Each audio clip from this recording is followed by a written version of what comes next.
Como le dijo la pastora, mi nombre es Carmen Suárez, junto a mi esposo Marvin. Hay una foto por ahí que podemos mostrar. Él es mi esposo, Marvin Suárez. Junto con él comenzamos la primera iglesia Viña en Puerto Rico. Entiendo que están en la serie de las emociones, nuestras emociones y su verdad. Pero mire, todos nosotros estamos expuestos y muchas veces hasta controlados por nuestras emociones.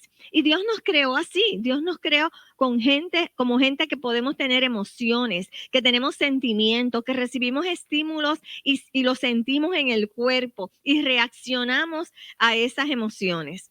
Entonces los pastores me hablaron y me dijeron, bueno, pues ahora nos toca hablar de la ansiedad.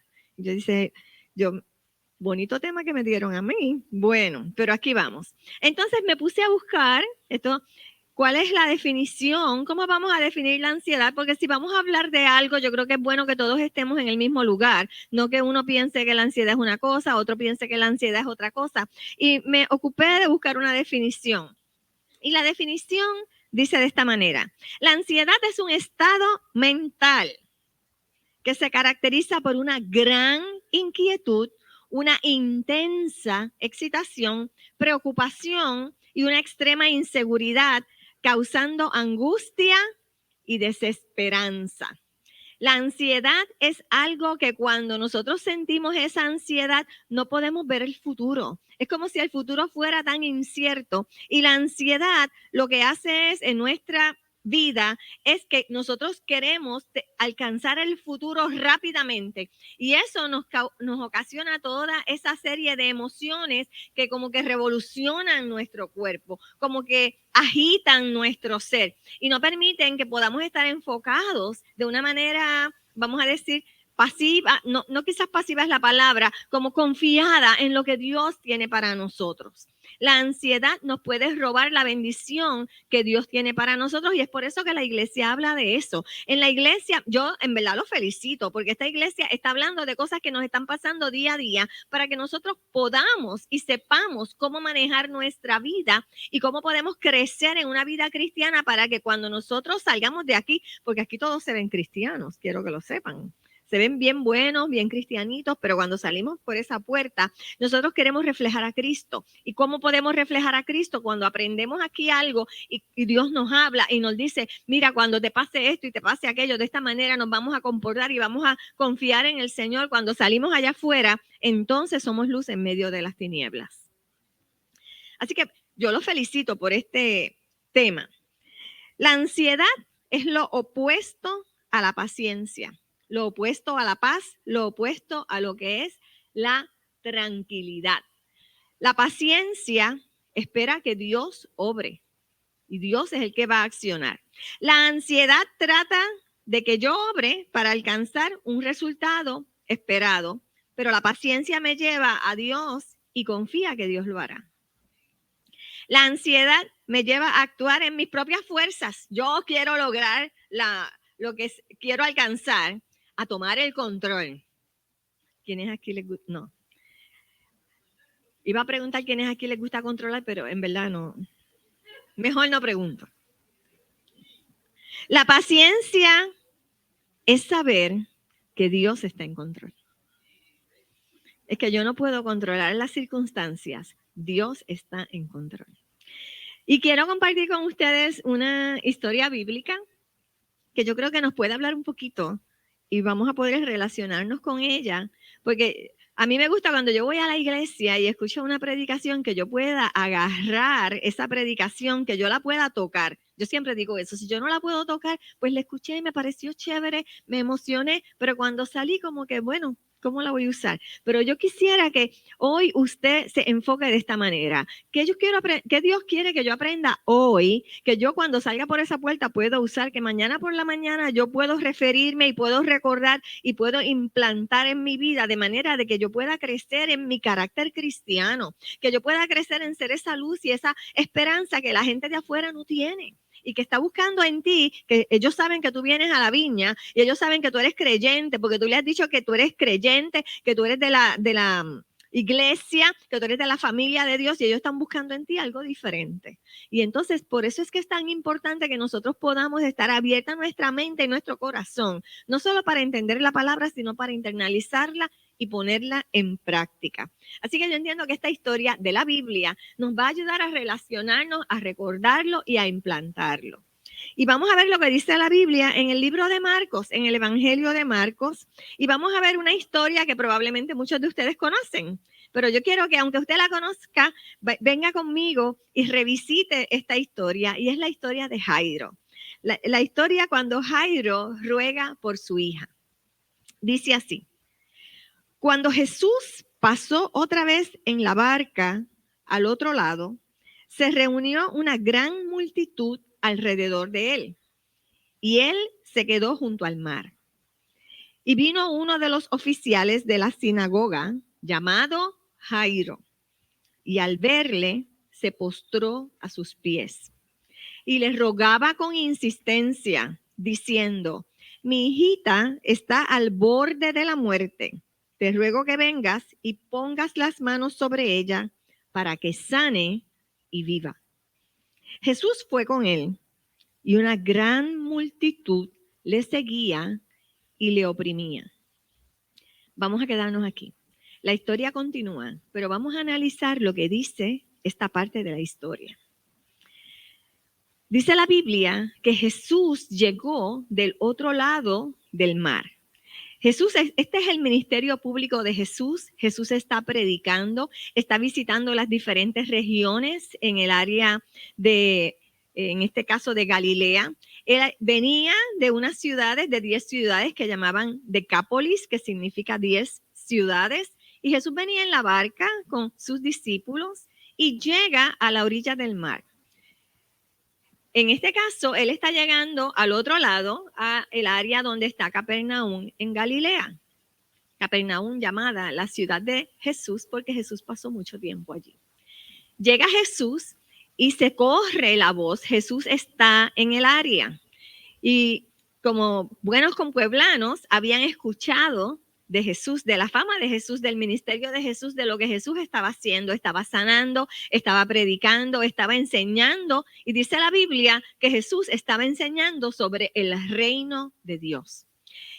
Y la gente empezó a escuchar a Jesús y dijeron: este es un gran maestro, y este maestro viene con señales y maravillas. Probablemente no lo habían reconocido como el Mesías, pero sabía que era un rabí importante, un rabí donde tenía la mano y la unción de Dios y sanaba a los enfermos. En muchas ocasiones dice, y él sanaba a todos los que tenían enfermedad y predicaba las buenas nuevas del reino de Dios. Así que llega allí a la orilla de Capernaum en el mar de Galilea, y se arremolina a la gente, los que estaban enfermos, los que querían aprender más, los que habían ido quizás a la sinagoga o habían estado en el sistema religioso judío y no estaban satisfechos con lo que estaban encontrando. Y había un maestro que estaba hablando y su palabra era verdad. Llega Jesús. Mucha gente se arremolina. Y dice la historia bíblica que vino un oficial de la sinagoga, un dirigente de la sinagoga.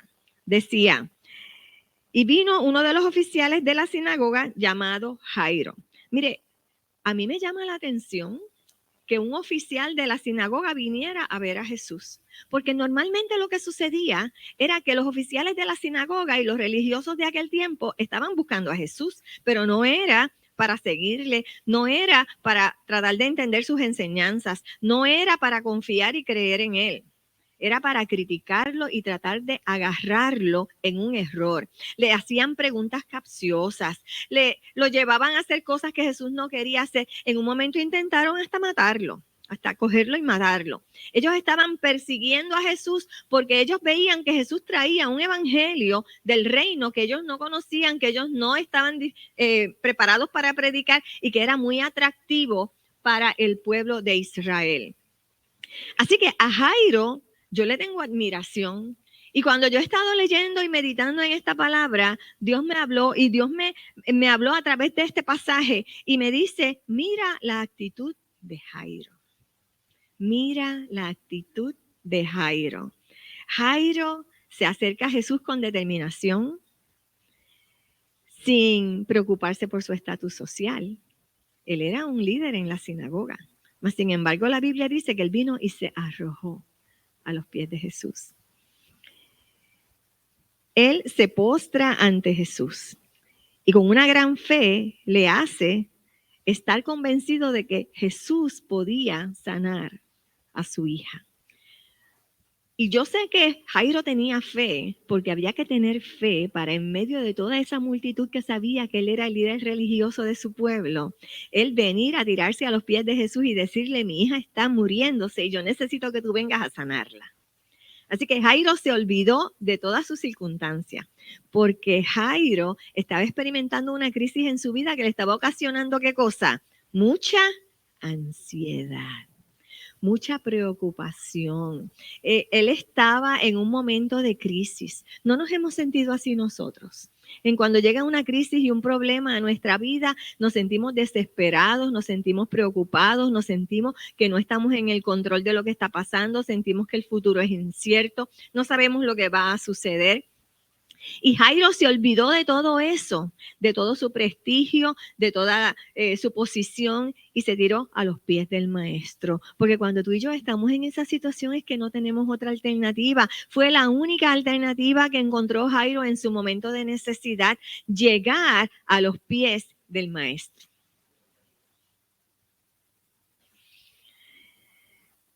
Pero mire lo que pasa. Hay mucha gente. Jairo llega. Me imagino que llegó también con acompañantes, porque él era el líder de la sinagoga. Él trajo a sus amigos: vengan, vamos a buscar al maestro. Llegan allí y hay una multitud.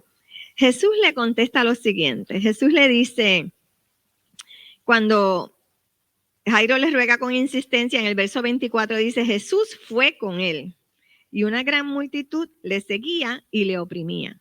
Así que Jesús ve a Jairo en su necesidad y Jesús se acerca a él y le dice: bueno, sí, Jairo, vamos para tu casa. Tú tienes una necesidad, vamos allá, voy a ver a tu hija.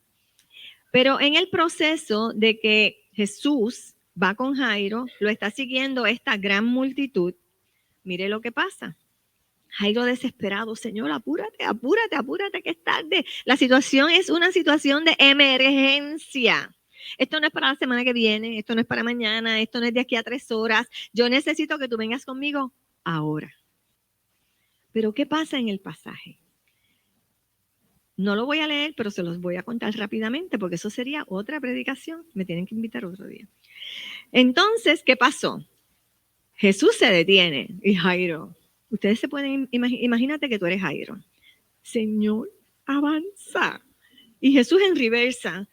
Y Jesús se vira para atrás y dice: espérate, aquí pasó algo. Alguien me ha tocado. Y los discípulos miran a Jesús y le dicen: hello, ¿cómo que alguien te ha tocado? Si esto está lleno de gente, seguro que te han tocado.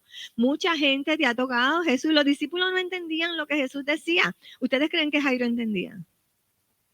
Jairo no entendía tampoco. Jairo está aquí, pero Señor, yo me imagino la cara de Jairo, el corazón de Jairo, las manos de Jairo estaban fríos, su corazón latiendo, desesperado, tratando de mirar a Jesús y decirle: ven conmigo porque yo tengo una emergencia y tú estás preocupado porque te han tocado. Pero no, Jesús estaba en medio de la multitud y sus discípulos le dicen: pero Jesús, si es que esto está lleno de gente, ¿cómo que alguien te ha tocado? Pero Jesús se detiene y ahí entra lo que tú y yo conocemos de la Biblia, que es la historia de la mujer del flujo de sangre, que había estado 12 años enferma y había venido, y ustedes, eso es otra historia, pero viene y la mujer está tirada en el piso, ha tocado al maestro, sabe que de ella ha salido, que de él salió virtud, ella está sanada, ella reconoce que está sanada, y Jesús preguntando: ¿y quién me ha tocado? ¿Y usted cree que la mujer dijo: fui yo? No, se tomó tiempo. Y Jesús: pero ¿quién me ha tocado? Y los discípulos: pero Señor. Y Jairo: pero Señor, vente conmigo, que tú te importa que quién te ha tocado. Y Jesús: no, pero es que alguien me ha tocado, porque Jesús tenía un propósito con la mujer del flujo de sangre. Él también quería ministrarle a su vida. Pero en la mente de Jairo, imagínate tú que eres Jairo, en la mente de Jairo es: pero tú no entiendes, Señor. Pero es que no ha entendido, él no ha entendido mi petición, él no sabe que yo tengo una emergencia. Esta señora pudo haber esperado, si lleva 12 años, 2 días más que le hubiera costado, pero no creen. Jairo yo nunca lo había visto así. Yo no sé si usted lo había visto, pero yo leía esto y yo leía dos historias como qué bueno que Jesús sanó, pero nunca me había puesto a pensar lo ansioso y desesperado que estaba Jairo, esperando allí su turno. Es como cuando vamos al médico y tenemos que esperar o cuando vamos a una sala de emergencia y están tratando los casos más graves. Y a veces uno piensa, pero es que mi caso es más grave. Así mismo estaba Jairo. Es que mi caso es más grave. Mi hija está al borde de la muerte. Pero Jesús se tomó su tiempo. Se tomó su tiempo en identificar quién lo había tocado, mirando a su alrededor, preguntando. La mujer llena de miedo finalmente dijo, pues fui yo. No le quedó otro remedio. Yo no creo que ella respondió rápido. A mí me parece que ella trató de lo más posible no revelarse, porque bueno, eso es otra historia, pero finalmente se reveló y dijo, aquí está, Jesús la atiende, habla con ella, tu fe te ha sanado, ustedes saben la historia. Y miren lo que pasa después que Jesús sana a la mujer del flujo de sangre. Continúa la historia en el verso 35 de esta manera. Mientras estaban todavía hablando, vinieron de casa del oficial de la sinagoga diciendo, tu hija ha muerto. ¿Para qué molestas al maestro? Pero Jesús, oyendo lo que se hablaba, le dijo al oficial de la sinagoga, le dijo a Jairo, no temas, cree solamente. Y no permitió que nadie fuera con él, sino Pedro, Jacobo y Juan, el hermano de Jacobo. Fueron a la casa del oficial de la sinagoga y Jesús vio el alboroto y a los que lloraban y se lamentaban mucho. Y entrando les dijo, ¿por qué hacen tanto alboroto y lloran? La niña no ha muerto, la niña está dormida. Entonces se burlaron de él y echando fuera a todos, tomó consigo al padre y a la madre de la niña y a los que estaban con él y entró donde estaba la niña. Y tomando a la niña por la mano, le dijo, Talita Kumi, que traducido significa, niña, a ti te digo, levántate. Al instante, la niña se levantó y comenzó a caminar, pues tenía 12 años. Y al momento se quedaron completamente atónitos. Entonces les dio órdenes estrictas de que nadie se enterara de esto y dijo que le dieran de comer a la niña. Mire, ¿saben quiénes llegaron? Los matafé. Llegó la gente que le dijo, mira Jairo, no te preocupes más, ya tu niña falleció. ¿Para qué molestas al maestro? ¿Ustedes se creen que estaban preocupados por Jesús? Yo creo que no. Yo creo que ellos estaban preocupados por Jairo. Jairo, tú te has humillado ya demasiado. Tú no sabes que tú eres el oficial de la sinagoga. Tú no sabes que tú tienes un puesto en esta comunidad. ¿Cómo es posible de que tú estés haciendo el ridículo? Eso es lo que yo creo que esos amigos le estaban. Amigos así, no hacen falta muchos enemigos. No te preocupes, Jairo, olvídate de eso. Y Jesús está escuchando todo lo que está pasando con Jairo, porque todavía está, ¿verdad?, con esta multitud que iba, todavía estaban hablando allí con la mujer del flujo de sangre, todavía con los discípulos. Jesús no había todavía retomado el camino a casa de Jairo. Y vino esta gente que a veces nosotros tenemos en nuestra vida a decirnos que Dios no puede hacer las cosas, a decirnos que ya es tarde, a decirnos que no hay esperanza, a decirnos que no seamos ridículos, que no actuemos de esa manera, que nosotros tenemos que ocupar nuestro puesto y nuestra posición. Es evidente que esos mensajeros que vinieron de casa de Jairo habían perdido toda la esperanza.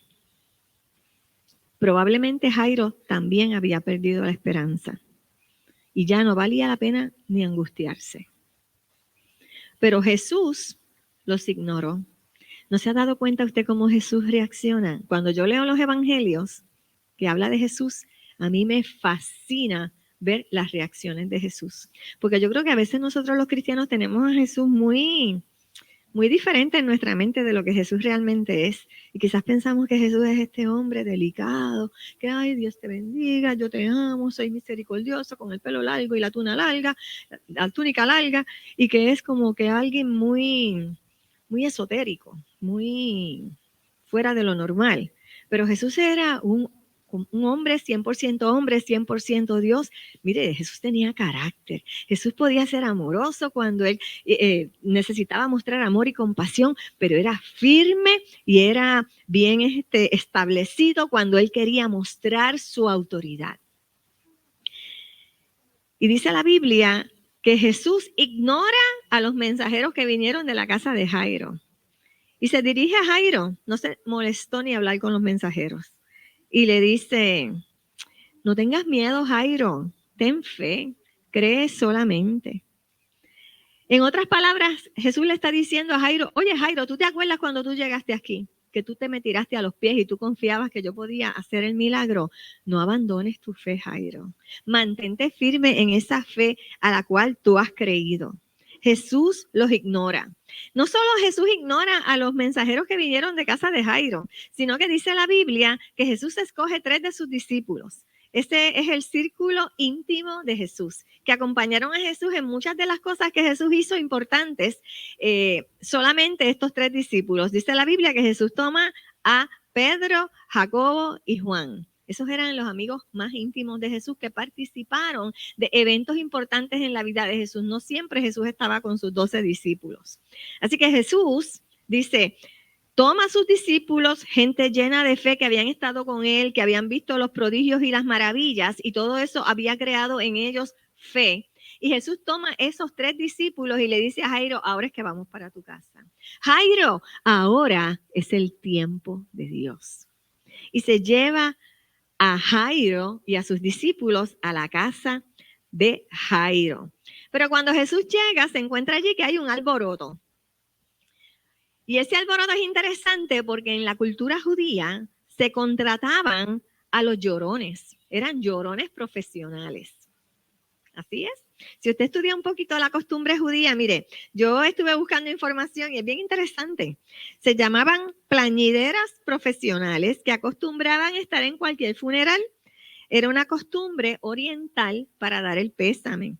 La gente se acomodaba alrededor del muerto y comenzaba a lamentarse con fuertes gritos. Las personas se golpeaban el pecho, se arañaban la piel y se rompían la ropa en señal de dolor.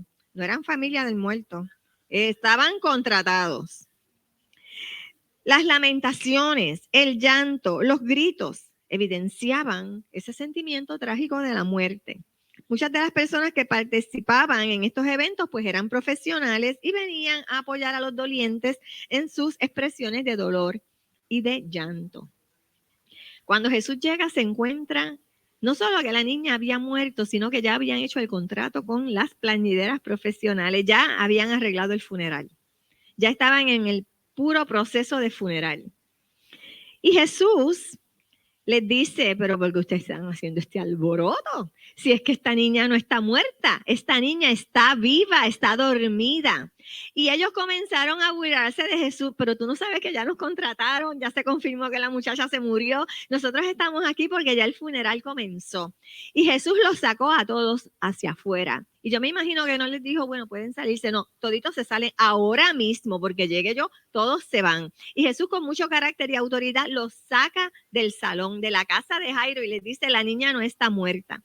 Y entonces él coge a Jairo y coge sus 3 discípulos, gente llena de fe. Mira, si usted va a hacer algo que necesite fe, no se lleve a los marafe. Usted llévese gente de fe, gente que crea que Dios puede hacer el milagro.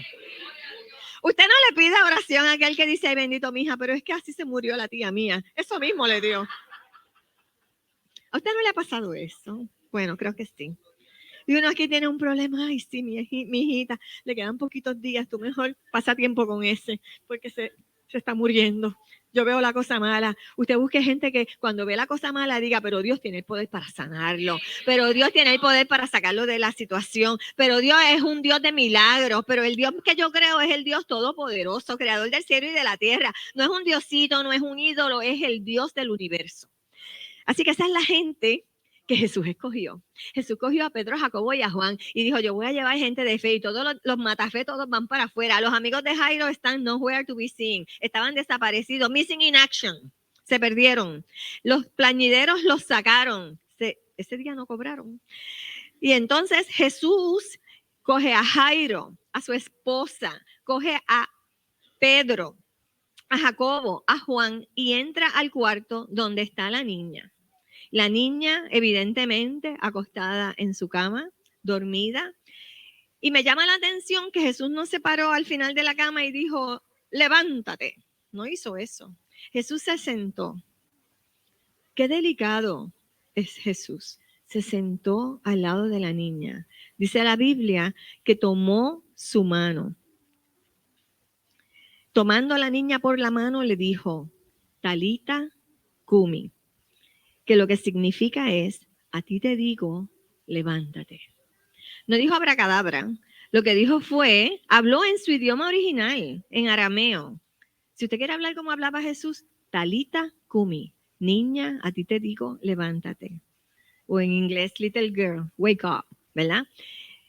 Él le habló a la niña, pero qué amor, qué compasión. La coge por la mano, la agarra por la mano y le dice, niña, levántate, Talita Kumi. Y al instante, dice la Biblia, la niña se levantó y comenzó a caminar, porque era una niña que tenía 12 años. Y todos se quedaron atónitos. Yo me imagino que todos menos Pedro, Jacobo y Juan, porque ellos estaban acostumbrados a ver las sanidades que Jesús hacía y los milagros que Jesús hacía y estaban allí glorificando a Dios. Y Jairo, imagínense ese nivel de ansiedad, cómo bajó al ver su niña levantarse de la cama y ver que ella podía ya caminar. Entonces Jesús les dio órdenes a sus papás, ¿verdad?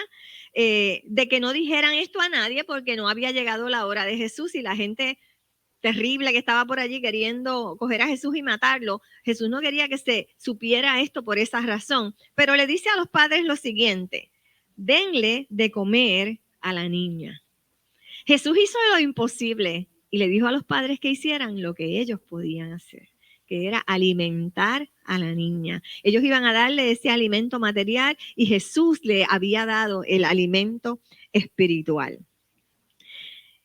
Yo hice un resumen de lo que nos enseña este pasaje. Y este pasaje nos enseña 3 cosas. Entre otras cosas, porque pude haber sacado muchas otras enseñanzas, pero las que quería traer con relación al tema que estamos hablando, que es el tema de la ansiedad, la primera enseñanza que podemos ver de este pasaje es que debemos poner toda nuestra ansiedad a los pies de Jesús. Eso fue lo que hizo Jairo. Jairo tenía un problema, oyó quién lo podía ayudar y no le importó su situación, su estatus social, su dinero, ni su familia, sino que él se encargó de llegar a los pies de Jesús. Dice la Biblia, en el Primera de Pedro, depositen en él, en Dios, toda ansiedad, porque él cuida de ustedes. Dice en Mateo, por lo tanto, no se angustien por el mañana, el cual tendrá sus propios afanes. Cada día ya tiene sus problemas. Y en Juan dice, la paz les dejo, mi paz les doy. Yo no se las doy a ustedes como se las da el mundo. No se angustien, ni se acobarden. Debemos poner nuestra ansiedad a los pies de Jesús. Lo segundo que podemos aprender del pasaje es que Dios puede hacer el milagro en tu situación. Porque lo que es imposible para los hombres es posible para Dios. Me llama la atención del pasaje de que Jesús en esta historia fue el único que vio a la niña viva. El único que la vio viva. Todos los demás la vieron muerta. Pero Jesús la ve viva. Y Dios quiere que nosotros tengamos esa visión, que nosotros podamos ver la vida en medio de la muerte, podamos ver lo que Dios puede hacer en medio de la necesidad y de la crisis. Queremos creer que Dios puede hacer el milagro. Y puede ser que Dios por eso Dios nos dice ora, porque yo no sé si Dios quiere hacer el milagro ahora o lo quiere hacer después o lo quiere hacer en otra persona, no lo sé, pero mi función es orar y decirle, Señor, que se haga tu voluntad y que tu milagro pueda ser hecho. Otra cosa que nos enseña el pasaje es que debemos hacer nuestra parte en cada situación. Nosotros tenemos que tomar responsabilidad por lo que nosotros podemos hacer. Dios hace lo imposible, pero yo puedo hacer lo posible. La Biblia nos dice, nunca dejen de ser diligentes. Antes bien, sirvan al Señor con el fervor que da el Espíritu, pero hay una parte que tú y yo tenemos que hacer. En Romanos nos dice, alégrense en la esperanza, muestren paciencia en el sufrimiento, perseveren en la oración. Tú y yo podemos orar, tú y yo podemos perseverar, tú y yo podemos ser diligentes y podemos hacer las cosas que podemos hacer. Así que este principio es sumamente importante. Dios va a hacer por nosotros lo imposible y nos va a pedir que cumplamos nuestra responsabilidad y hagamos lo que nosotros podemos hacer. Yo quería compartir con ustedes una historia personal y esta historia tiene que ver con la ansiedad y con una situación que ocurrió con mi papá en el año 2021 durante la pandemia. Durante este tiempo que estábamos todos en nuestras casas y salir era bastante limitado, mi papá comenzó a experimentar unos cambios en sus emociones, a estar más triste, más lloroso, depresivo. Y nosotros le atribuimos a la pandemia esa situación. Pensamos, eso es que pues como está encerrado, mi papá es una persona que le gusta salir mucho, él siempre está haciendo gestiones, ayudando en la iglesia, él era nuestra mano derecha en esa área. Y entonces cuando lo vimos así como que tan decaído, nos preocupó. Y le dijimos, pues, es importante que se hagan los exámenes médicos porque puede ser que tenga una condición médica y si vamos a orar, pues vamos a orar con inteligencia, vamos a orar sabiendo por lo que vamos a orar. Entonces mi papá fue y se hizo los análisis y él le hicieron una batería de análisis, diferentes pruebas y le diagnosticaron un tumor cerebral en el lóbulo frontal derecho.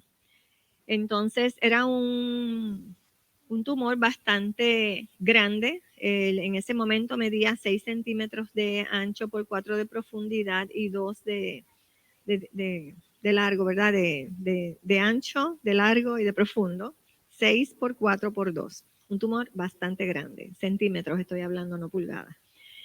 Y pues todos nos preocupamos bastante. Puedo dejarles saber, mi nivel de ansiedad subió bastante. Y nos reunimos con el médico de cabecera, nos llamó a su oficina, nos sentó allí a todos. Yo tengo una hermana, nos sentó a mi hermana, a mí, mi esposo, estuvimos con él, su esposa, y el médico nos dijo, esta es la situación. Este tumor es un tumor que no sabemos todavía si es benigno, si es maligno, sabemos que es un tumor bastante grande, se le van a seguir haciendo pruebas, pero este es el comienzo de un proceso donde se va a investigar qué se puede hacer con él. De más está decirle que todos nos preocupamos grandemente, que el nivel de ansiedad de nuestra familia subió de 0 a 100 en un instante. Y cuando eso sucedió, pues había mucha incertidumbre al futuro y esa es una de las definiciones de ansiedad. Yo no conozco el futuro y eso me ocasiona ansiedad. Y cuando te dan un diagnóstico de que tienes un tumor cerebral, pues tú lo que estás pensando es muerte. Entonces nos reunimos con mi papá y le dijimos a mi papá, bueno, papi, vamos a trabajar esta situación. Dios está con nosotros, sabemos que Dios está en control. Dios sabe esto antes de que nosotros lo supiésemos y Dios ha permitido esta situación por alguna razón en nuestra familia y nosotros vamos a hacer lo que nosotros podemos hacer y vamos a orar para que Dios haga el resto. Y Dios hará lo imposible y nosotros vamos a hacer lo que esté en nuestras manos hacer. Mi papá se preocupó bastante. Él es creyente, mano derecha en nuestra iglesia de nosotros allá, y entonces hablamos con él y le dijimos, vamos a apoyarte en todo. Y la iglesia se unió en oración, gente que nos conoce también acá en Estados Unidos, comenzamos el proceso de oración y estuvimos a Dios rogando y con el mazo dando, porque hicimos todo lo que teníamos que hacer a nivel espiritual, pero también todas las gestiones que teníamos que hacer a nivel médico. Conseguimos los médicos, un excelente neurocirujano en nuestra área, él se hizo todos los exámenes, visitamos diferentes médicos para segundas opiniones, en todo momento estuvimos con papi y yo le decía, papi, tú eres del Señor. Sea que tú vivas o sea que tú te mueras, tú eres del Señor. Tú has tenido una larga vida y le damos gracias a Dios por eso, pero es importante que tú confíes que tu vida está en las manos del Señor. Y nosotros estábamos tranquilos en la confianza de saber que Dios estaba con nosotros.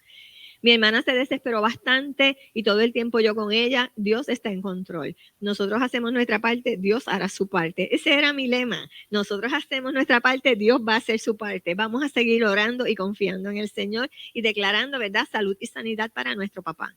Papi pasó por una operación.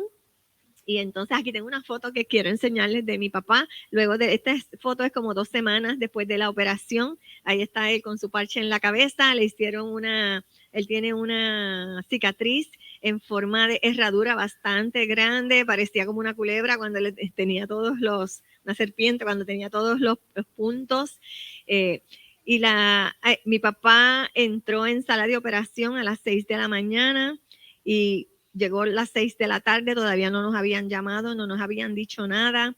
Y el médico me llama como a las 6:30 porque yo soy la mayor de las 2 hermanas. Y el médico me llama y me dice, ya hemos terminado la operación. ¿Cuánto tiempo duró? Duró 5 horas y media.